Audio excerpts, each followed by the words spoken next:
Back at 8:37, and in a moment we're going to talk to a doctor who says death is reversible. But first, the question, what happens when we die? The tunnel. I was actually standing in utter brilliance. The white light. It was a brilliant light. A profound feeling of comfort. I remember being in that tunnel thinking, oh my God, this is so nice. These have become the hallmarks of a near-death experience, a phenomenon usually reported after an individual has been pronounced clinically dead. They did everything they knew to do to try to resuscitate me that day. I was declared dead on the scene. In 1989, Pastor Don Piper was driving over this bridge in rural Texas when he was broadsided by an 18-wheel truck, leaving him with horrific injuries. I had an enormous gaping wound in my left leg.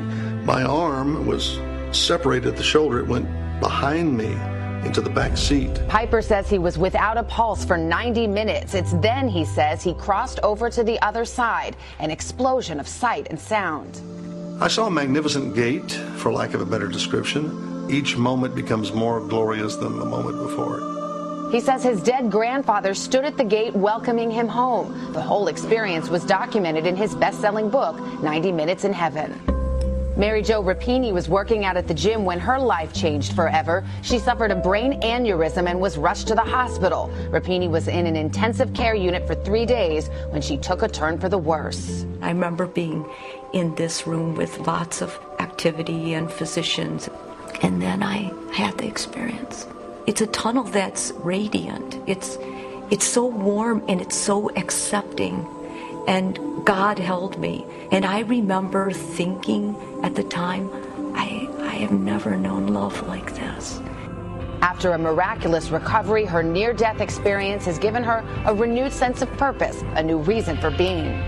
I have an awareness now that I never had before.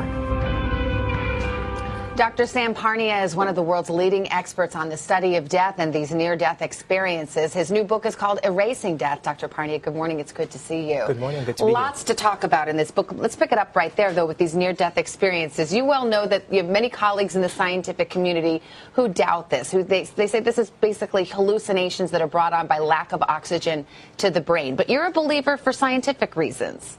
Well, the reality of it is, you see, most people, including most doctors and scientists, have a very fixed idea about life and death.